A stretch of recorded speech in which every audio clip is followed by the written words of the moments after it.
On behalf of our team at HBK, I would like to welcome you to State and Local Tax Update for Manufacturers with HBK Manufacturing Solutions and special guest Tim Adams from HBK's SALT team. Our session is scheduled for 60 minutes and is being recorded. Please note that all attendees are set up in listen-only mode. If you would like to submit a question to our panel, please use the question box in the GoToWebinar control bar. A copy of the presentation materials is available for download in the handout section of the GoToWebinar control bar. At the end of the session, you will be prompted to complete a survey and provide us feedback on the presentation.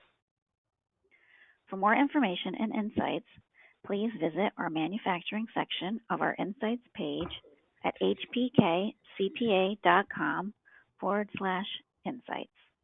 At this time, I'd like to turn it over to Jim. Thanks, Lori. Hi, everybody. This is Jim DeCenzo, principal here at HBK and the National Director of HBK Manufacturing Solutions Group, and I want to welcome you all and thank you for joining us for the latest installment of our webinar series that we've been doing. And today's topic, I think, is very timely. It's going to be very informative and very important. And it's funny, I just last week celebrated my 34-year anniversary with HBK. And when I think back to those early years, state and local taxes were something that we didn't really pay a lot of attention to. In recent years, due to a variety of reasons, not the least of which is states and localities are really hard pressed for money and are searching everywhere to generate as much revenue as they can. State and local taxes, like some other things, have become an increasingly bigger and bigger part of our clients' world, and manufacturing is no different. So, with that in mind, HBK over the last several years has been really expanding our services in the state and local taxes arena. And we are very pleased to welcome Tim Adams. Tim's a newer addition to our firm in the last several months, and he's going to be our speaker today. And Tim is building a team around him to help us help our clients with the state and local tax issues. It's not so much just after the fact tax preparation. In fact, it's quite the opposite. It's the planning and things that you can do up front to optimize the state and local taxes. So with that, I want to thank Tim for joining us today, and I think it's going to be extremely informative, and hopefully you'll get something out of this. And if there's anything that we can do to help, certainly contact your HBK team member, contact Tim or me. We're glad to help. So with that, I'm going to turn it over to Tim. Okay. Thank you, Jim.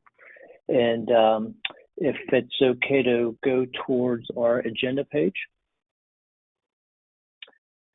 And at this point in time, just wanted to briefly highlight what I was hoping to talk about. And as Jim had said, if there's questions throughout this discussion, please feel free to drop question off, and we will address that as we go along here.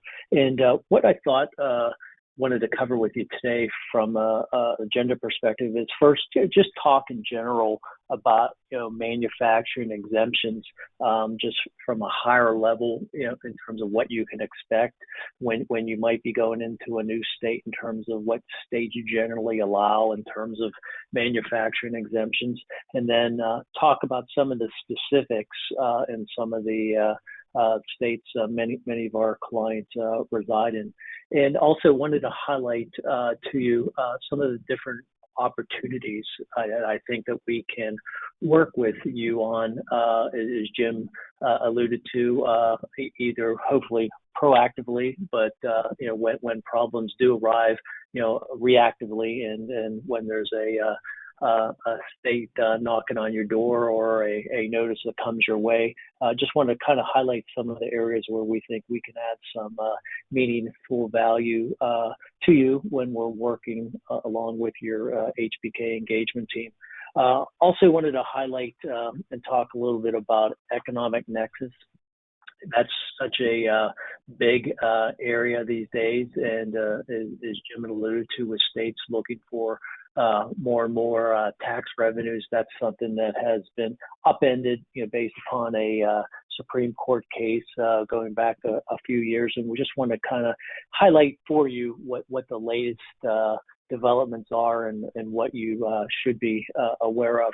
And then also wanted to talk a little bit about, the remote workers. Obviously, many of you have directly experienced or see at your organization some of the necessities of remote workers that the COVID situation has created. And just want to talk to you a little bit about what's going on along those lines as well, and then cover as we wrap up the webinar just some of the different updates that have happened in the past year, again, for some of the states that HBK clients are currently operating in. So if we can turn to and talk a little bit about manufacturing exemptions. And just wanted to highlight to you what's going on there, and just wanted to make a point. What Jim was alluding to is, states are always looking for additional revenues, and that comes in the form of audits and notices and assessments and knocking on your door, saying, hey, we think you should be filing in our state. We see you've registered for payroll and withholding, and you might not be filing some of the other business taxes. But what's unique here is, I've done many of these discussions with clients over the years, and for years and years and years have talked about how aggressive states are in looking for additional money. And a lot of times that was driven by the fact that they were in deficit positions. And, through 2019, most states had significant state budget deficits. What's interesting is going into 2022, many state governors and legislators are in a unique position, yet they cash on hand and revenue surpluses. A lot of that has been a result of billions of dollars for emergency funding from the federal government during the pandemic, as well as increased tax receipts during the economic recovery. So that hasn't stopped their appetite for the simple fact that they're looking for more and more tax revenues from you as a from a business entity perspective as well as a individual perspective. And what will be interesting to see is what states are going to do with that cash and some of the surpluses they have. And what's interesting is that there are some state budget officials that are targeting continued revenue growth over the next several years. However, that'll be interesting to see whether these the cash surpluses continue. From my experience has been is that as the cash receipts have come in through tax revenues, the appetite for spending hasn't curtailed, so they never seem to maintain that revenue surplus position. So, like I said, it'll be interesting to see how long that lasts. And there also a good sign is that a lot of the states have tax cut proposals in place, across the country based upon some of these surpluses, including Arizona, Idaho, Iowa, Louisiana, Missouri, Montana, Nebraska, New Hampshire, North Carolina, Ohio, Oklahoma, and Wisconsin. So, there's going to be some different approaches across the country. But at the end of the day, despite the fact that some of them do have some cash surpluses to work with, some will be trying to do their best to cut and reduce income tax rates or certain taxes that they impose, but lot of the states will probably just kind of ratchet up the spending, and we'll probably be back in that position where they have that thirst for additional state and local revenues to kind of match the spending appetite.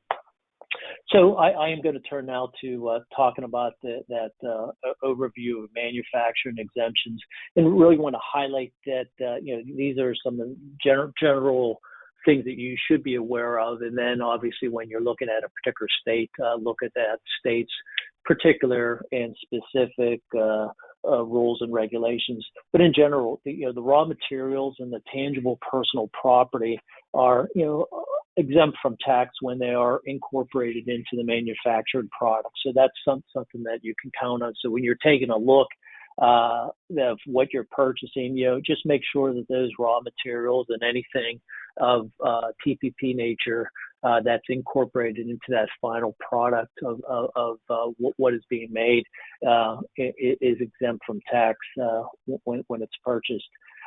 Also, the property and equipment that you use for administrative purposes are generally taxable. We see that a lot of times when you have a manufacturing facility, and folks will have an area where it's either offices or other administrative area, and people will look for that to be exempt from tax for different purchases along with the manufacturing or production area. And we just have to realize that most states will say that area, the non-manufacturing and non-production areas that are more administrative nature, can be generally taxable as well. And when you're looking to machinery and equipment and supplies, that depends on the ultimate use of the property and the state-specific rules for manufacturers, and we'll go through and cover that with our discussion as well. And if there is one takeaway in terms of when you're trying to say, is this going to be exempt under manufacturing, most states have some type of language in their statute regs and the court cases where there has to be some type of direct use in the manufacturing process to qualify for exemption. Now, what's interesting is most states, when we have a little bit of a disagreement during an audit or when we file a refund claim, obviously the states are trying to shorten what they say are the manufacturing process, and obviously the taxpayers and representatives like myself will be arguing that it's a little bit longer than the state says, but again, it has to qualify for ultimately direct use. So let's talk about Florida here specifically, and what is generally exempt from industrial machinery and equipment. In Florida, what is available to businesses that manufacture, process, compound, or produce tangible personal property for sale in Florida goes to the extent of identifying which NAICS codes do qualify for the Florida exemptions. And when you see in Florida, they generally look to the parts and accessories will be only exempt for machinery and equipment if purchased before the machinery and equipment are placed in service. The repair parts and labor charges for the mining, construction, manufacturing under specified SIC codes as well.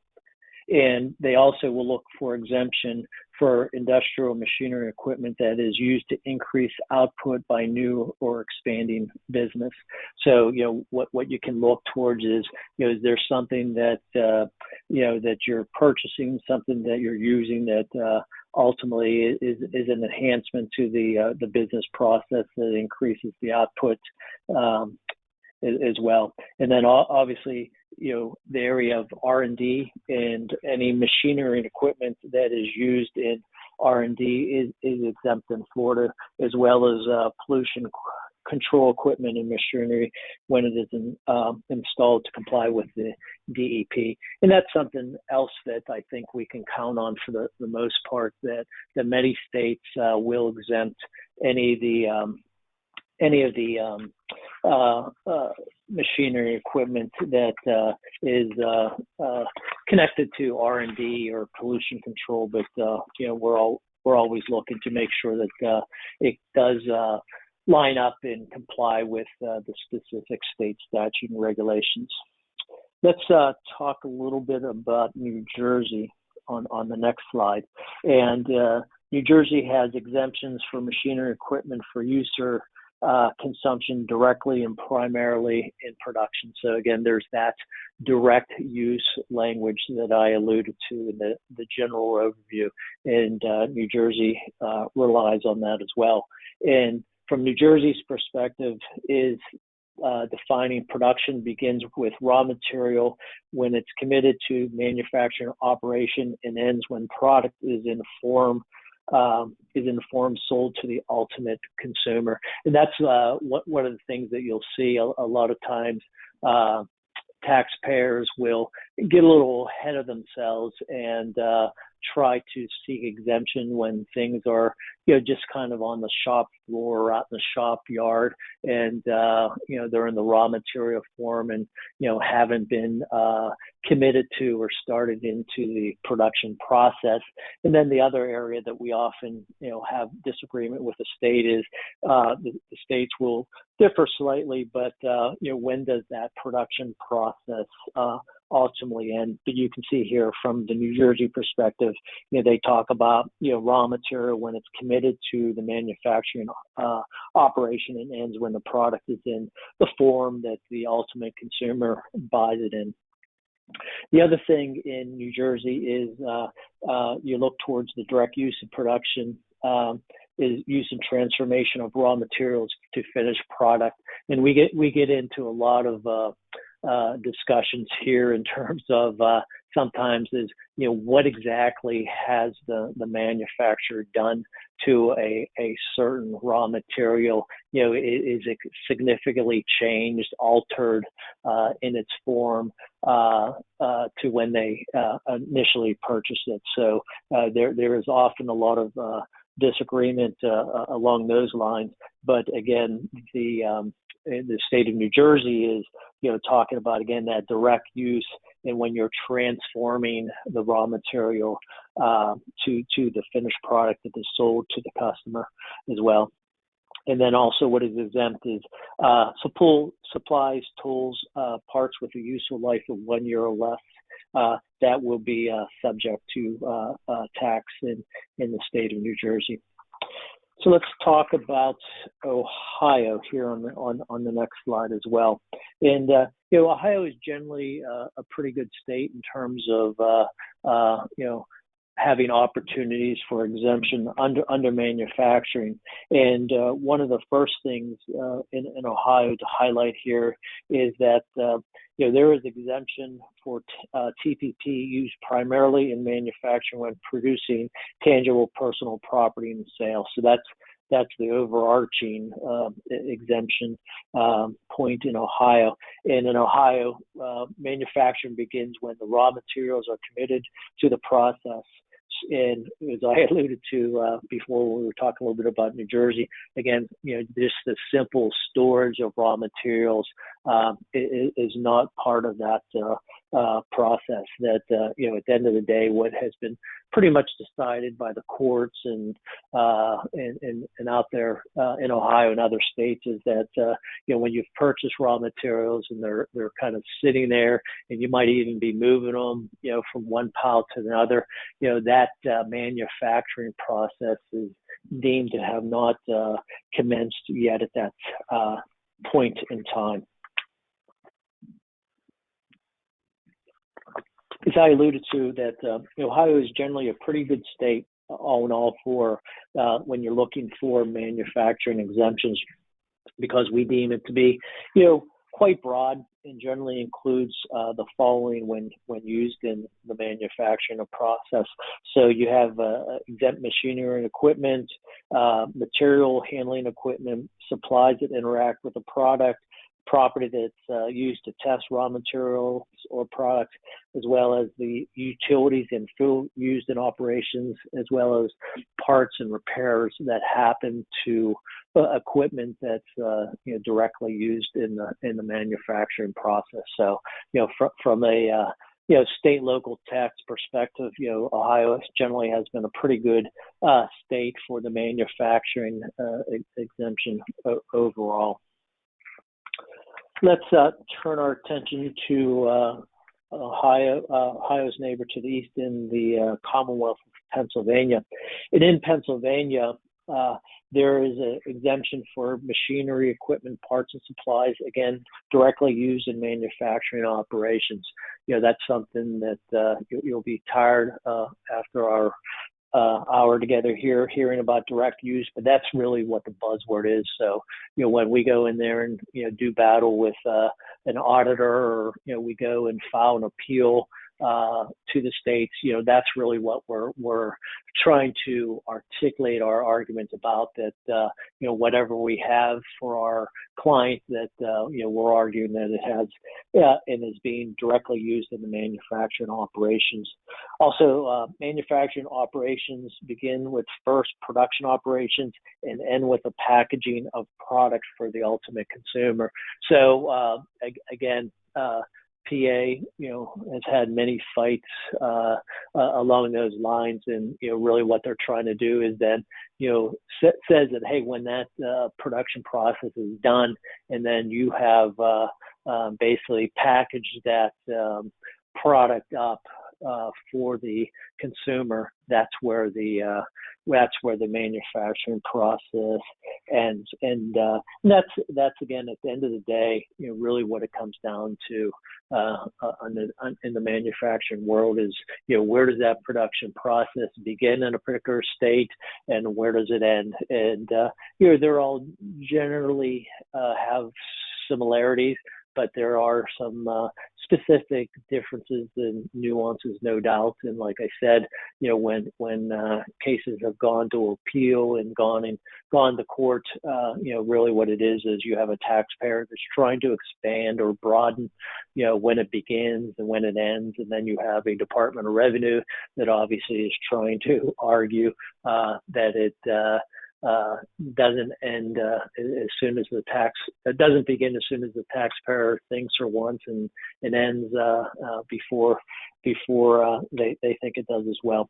And then also in Pennsylvania, the exemption includes property use for pollution control, again, testing, inspection, R&D, and then packaging for equipment to qualify packaging must pass to the ultimate consumer. So again, you can see some of the common trends here, where a lot of pollution control and R&D equipment is deemed to be exempt in many states. And I guess we're on to a poll question, and we'll allow you to address the poll question before we go on to our next slide.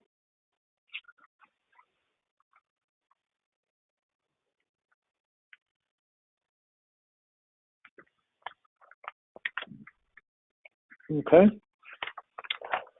So as part of that agenda, just wanted to spend a little bit of time talking about some of the different SALT opportunities that I think that are out there for the manufacturing clients as well as any clients, but talk a little bit about audit defense, and that's something where I think, as Jim alluded to, rightfully so, that states are continue to look for more and more tax revenues.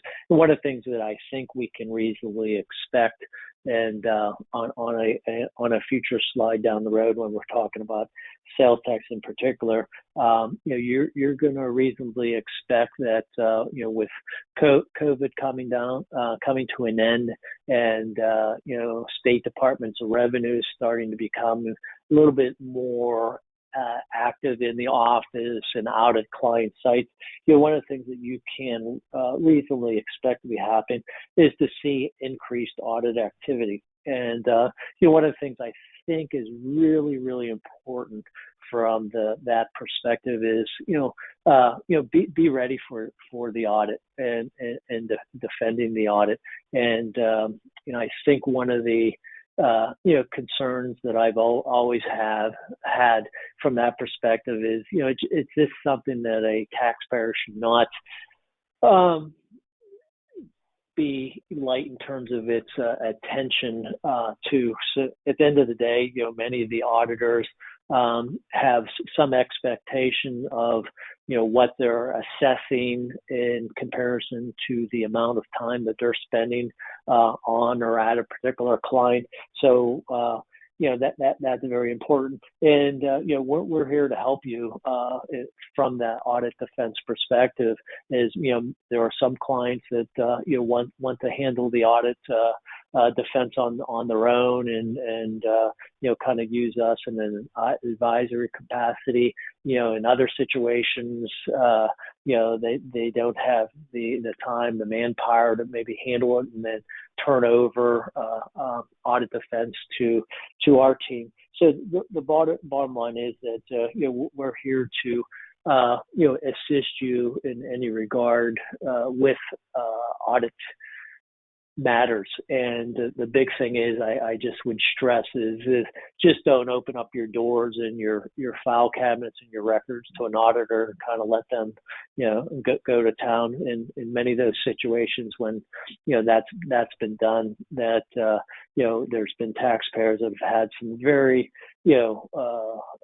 unfortunate assessments that include some areas that probably should have been taxed. It also includes a lot of areas that probably shouldn't have been assessed, and it does then take a lot of time and money to try to unwind and reduce that assessment. And I think the key is that if your internal team or whether it's our salt team or whether it's a combination of the two, I think if there is a proactive approach to the audit where we can, work through certain areas and issues that the auditor has and resolve them one way or the other, taxable or non-taxable, before they issue their assessment. Because by the time they've issued an assessment, there's really no opportunity to go back to them with additional information or clarification as to what a particular item is, and then you have to go through kind of the lengthy and somewhat more costly appeal process. So all I want to highlight there is that when you do get that audit notice, think about what is the best approach in terms of addressing that and being prepared to kind of work with the auditor throughout, and just making sure that there are items that don't go on an assessment that could have been avoided by providing appropriate documentation or a proper explanation of what it was used for and why we felt it was not taxable. So the bottom line is that we're always here in terms of working with you, and any questions you have to bounce off us. Or at the end of the day, if it's an audit where there's not the time or manpower to do it, then we are more than happy to work directly with the auditor on your behalf and getting the best results that we can. The other thing that wanted to highlight in terms of an audit is that, of course, the auditors are required to look for both overpayments as well as underpayments, because at the end of the day, supposedly states are looking for what the true liability of the taxpayer is, and we know well that there's going to be areas where you've overpaid as well as underpaid.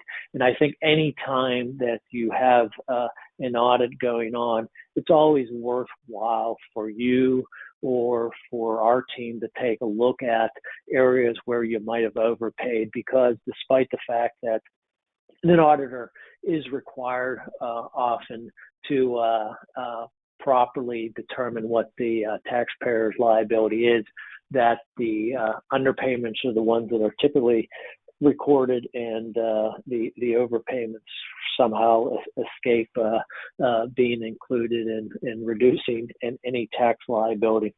And like I said, it's just I think a good practice to have to keep the state and the auditors honest, and just keep in mind that whenever the unfortunate time of an audit does arise, let's talk about also kicking the tires to see if there's any areas where we can present to the auditor that there was also some overpayments that could be credited to reduce any type of assessment in the sales tax area, as well as the income tax area as well.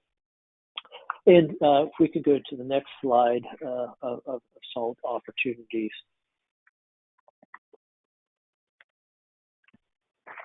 If someone asked me, said, "Hey Tim, what is the most pressing, what is the most critical thing that my client or my company should be doing?"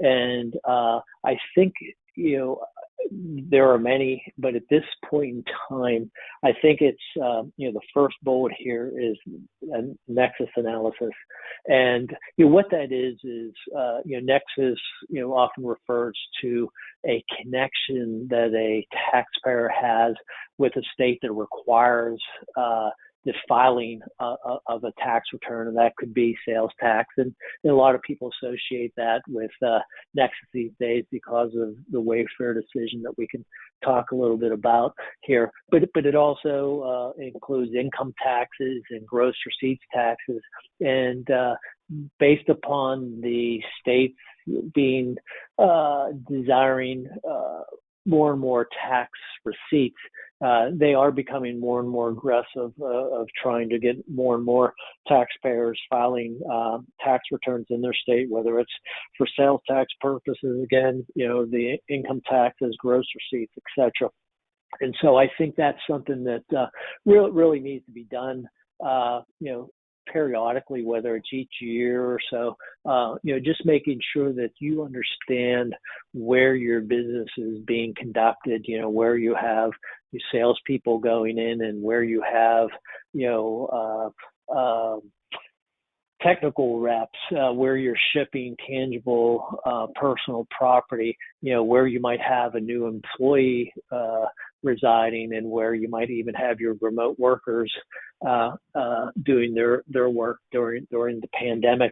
So I think that's something that is more and more critical, and as more and more companies are doing business in multiple states across the country, I think that understanding where you should be filing is probably the most critical thing you should be doing.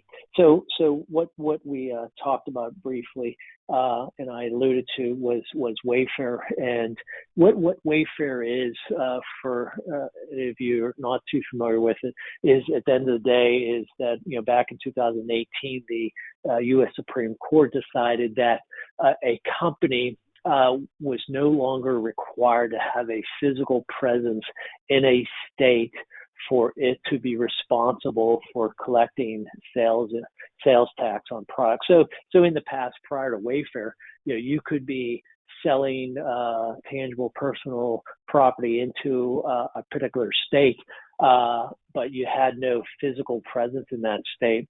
And at the end of the day, there was no requirement for you to collect the sales tax from the customer and remit it to the state. And, at the end of the day, it still might have been a taxable event, but the seller did not have the responsibility for collecting or remitting. So at the end of the day, they were not collecting and remitting, and the state had to rely on the purchaser to basically accrue use tax and remit it to the state.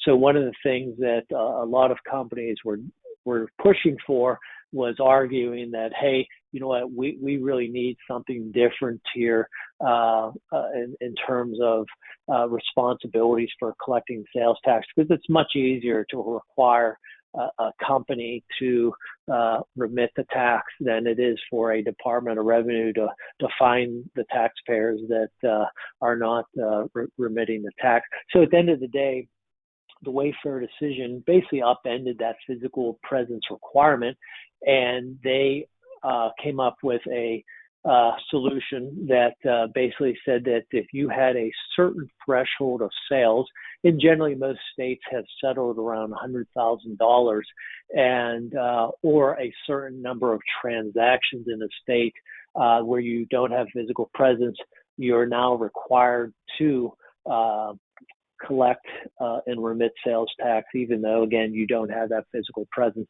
So that's something that I think all companies need to be aware of. And now all the states that have a sales tax have imposed, after the Wayfair decision, all the states that have a sales tax now have these economic nexus requirements for companies that are selling basically into their state without a physical presence, and now requires them to collect and remit to the state. And because of that new nexus requirement and additional filings, another area that you need to pay attention to is, because of that, is where should you be registered for sales and use tax collections? There probably likely is, for all companies, the requirement of additional sales tax filings. So the compliance area is somewhere where we can also help you from the perspective of registering the company in the new state, as well as helping you with the additional sales tax filings, where we can basically run with the compliance filing or assisting you through that. And then some of the areas that I wanted to highlight, as well as paying attention to the exemption certificates, and that's very important in terms of especially as you're entering more and more states. Making sure that if you are selling something that you are not collecting tax on, because a purchaser claims that they are not subject to tax for a variety of reasons. Make sure that these exemption certificates are properly received, where they're completed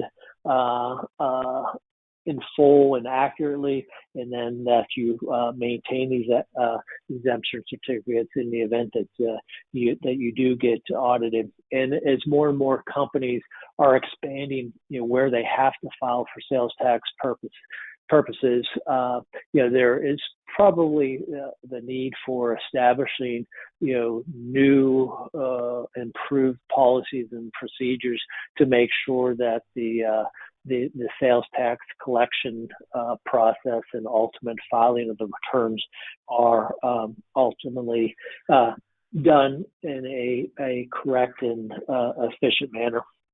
And then from the perspective of credits and incentives, at the end of the day, any time that your business is looking for expansion, whether that's adding new employees, whether that is expanding your current facilities, whether that is potentially relocating your facilities, I think that the best thing to do at that point in time is for you, again, if you do have the manpower in-house, or work with us, let's take a look at what potential credits and incentives are available to you before you do the additional hiring or expansion of facilities or relocating facilities. Unfortunately, a lot of times taxpayers will pull the trigger on something like that, then be looking for the incentives and credits, and a lot of times after the fact, there's not much available, and especially from the perspective of a state or locality, they don't have as much pressure to offer you something after the fact. But if it's something where they face the likelihood of you possibly moving to a different locality or to a different state, or not doing the expansion or the hiring, so the bottom line is, before you pull the trigger on something like that, let's talk about those type of opportunities. And there is not a better industry for some of those credits and incentives than the manufacturing industry. Let's talk briefly what we've already alluded to on the economic nexus slide. As I had mentioned, that back in 2018, the Supreme Court, which is very rare for them to take a tax case, let alone a state tax case, they made the decision that it was appropriate for states to impose economic nexus thresholds on remote sellers that met certain sales or number of transaction thresholds. And like I said, at the end of the day, all the states that have that currently impose a sales tax have imposed some level of economic nexus. And let's turn to the next slide that talks about the developments in 2021. And as you can see, the three remaining states that impose sales tax have imposed economic nexus laws, with Florida jumping in effective July of 2021. And you can see again the consistency that most states have settled on their threshold or their bright line test to be approximately $100,000 of sales. And so if we do jump to the next slide to talk about economic nexus and what you can expect in 2022, is that you can expect the states to increase audit activity and target unregistered remote sellers and remove any grace period for late registrants. So at the end of the day, I think the time is now for any company that maybe has not addressed or totally addressed their sales tax compliance filings that most likely have increased because of that Wayfair decision. Now's the time to no doubt to start taking a look at and seeing how to best get into compliance. So that's I think the action item is the time is now to best address the sales tax compliance filings as a result of economic nexus. And just for an example, some states, such as Illinois, Minnesota, Wisconsin, they're aggressively pursuing businesses that have registered for sales tax after the effective date of the state's respective legislation. They're seeking additional tax as well as penalty and interest that did not register upon creating Nexus. But what I want to highlight is that we need to exercise care when registering and consider whether a voluntary disclosure agreement might be effective to mitigate risk. And what we're talking about here, and this is a very useful tool and something that we're always doing for different clients, is a voluntary disclosure agreement is a situation where a taxpayer has a situation where they have not filed in a particular state for a number of years. In past years, going back a little bit in time, I can remember over my career, you could probably file an estate, just start filing an estate in the current year and possibly get away with prior years being unfiled. And this includes sales tax, income taxes, gross receipts. But what I can tell you nowadays is that typically when a taxpayer does go and starts to register in a state on a going forward basis, most states have done a very good job in terms of, excuse me, have done a pretty good job of ascertaining when you started doing business. And basically what they're asking is what year should you have been filing returns based upon your business activity? And a lot of times these questionnaires come to you after you have registered and filed, in the state for the first time. And a lot of times these questionnaires are to be completed under penalty of perjury. So what a VDA is basically is where we could go into and contact the state on your behalf anonymously and basically talk to the state and say, hey, we have a taxpayer that you have not previously contacted for a particular tax. And instead of a state being able to go back, if you just filed prospectively and saying, hey, you owe us 8 years of returns, that includes the tax, the penalty, the interest. Generally under a VDA, when we go in there anonymously, we'll get something in writing from the state where the state agrees to only have you file back returns for the number of years that their statute of limitations runs, and that's generally 3 years, like a Pennsylvania, 4 years in the case of the state of Ohio.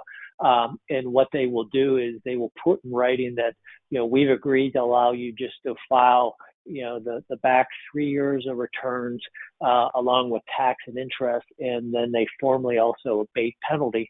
So it's a win-win for both the state and the taxpayer. So that's something that I would suggest you have in the back of your mind in any situation for income tax or the sales tax arena, where you think about, hey, is this something where a VDA filed on our behalf makes sense, where we can limit the number of years we have to go back and file, we formally abate penalty, and you get a nice agreement in writing for your files. So that's something I just want to point out under the economic nexus banner, as well as any other tax areas as well. Let's go on to the last slide for economic nexus considerations. And one of the things that also before you pull the trigger under economic nexus and sales tax filing is, let's determine, is your product or service actually taxable in that particular state? Does that target state count the non-taxable sales against that $100,000 threshold, where most states do, but there are some that do not. And then let's understand what that true potential liability is in that particular state. And then more so, also, brief discussion is, does the ERP system, is it capable of capturing the required sales tax information of various state and local tax rate? Before you, volunteer to start filing in the state, you have to make sure that the ERP and the financial accounting systems are able to support that as well. And then again, the call to arms in terms of making sure that you maintain the exemption certificates as well. Let's go to the next slide and just talk very briefly about remote workers. In general, remote workers are not new, but the sheer number of them are because of COVID. And what's interesting, you see a lot of articles and studies that are done, and then I think it's safe to say that from the remote worker perspective, many of them are here to stay. And recent surveys are showing that approximately 2 out of 3 remote workers don't want to return to the office. So I think taxpayers, you just have to realize that that's something that is here to stay. And I think the situations that you just want to be aware of are situations where you have employees that are living and working in a different state, as well as living in the employer state but working elsewhere.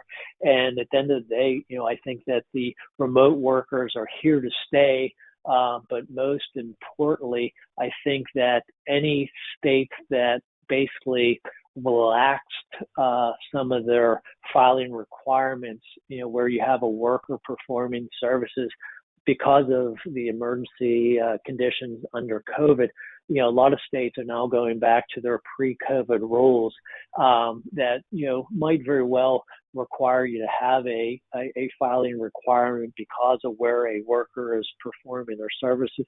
So I think that's just something that you want to keep in mind as well in this situation, that the pre-COVID rules are back in place in many states, and the states are going to start to be looking to see where your workers are performing their duties. And if you have the situations where it's different between where they're living and working, because of the remote situation, or living in a particular state but working elsewhere, let's just be aware of that's something that could impact you as well.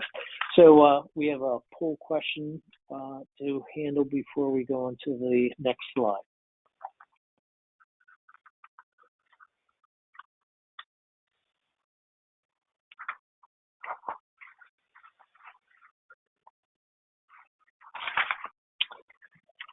Okay, so let's just briefly highlight. I'm not going through every slide. Just that's something that you can take a look at as well. But I think one of the biggest changes that you see here is that, and we already alluded to, that Florida came onto the scene in terms of adopting economic nexus rules like all the other states did, and theirs is effective as of July 1 of 21.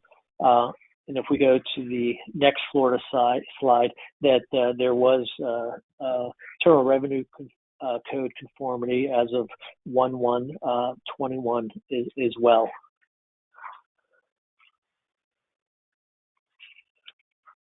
Let's, for the sake of time as well, let's turn our attention to the first Ohio slide. I think that's slide 33. And when I was talking about the remote worker situation, that basically at the end of the day, Ohio has made some changes effective as of 1/1/2022, and on the municipal income tax withholding side, employers must withhold based upon where their employees work. And clearly there was some changes that were in place during COVID, but it's fair to say that Ohio, as I alluded to, many states are doing, they're back to their pre-COVID rules. So the general rule in this situation is that there is withholding for each portion of a day worked in any taxing municipality which employee performs services for the employer.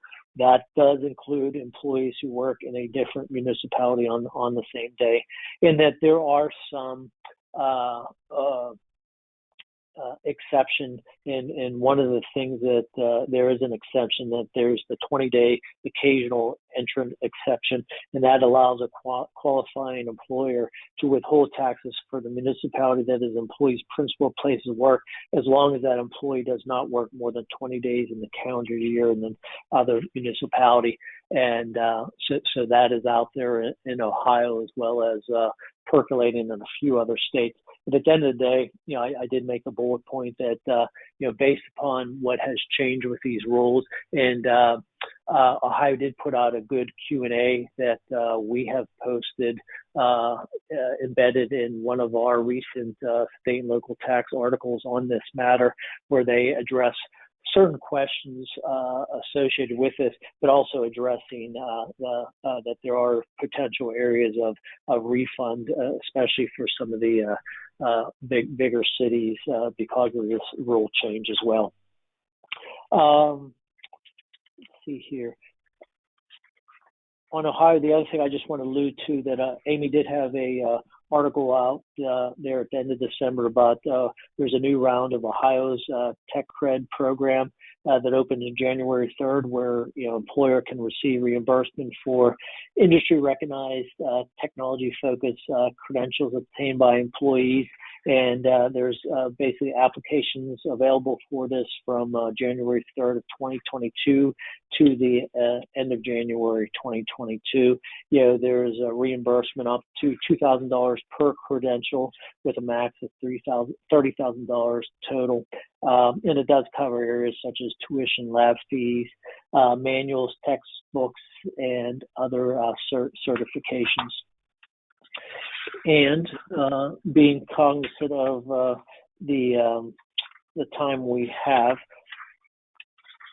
are there any questions that we wanted to go through with the few minutes we had left here?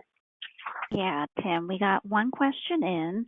Can HBK review our business and make sure we are filing in all states that we should?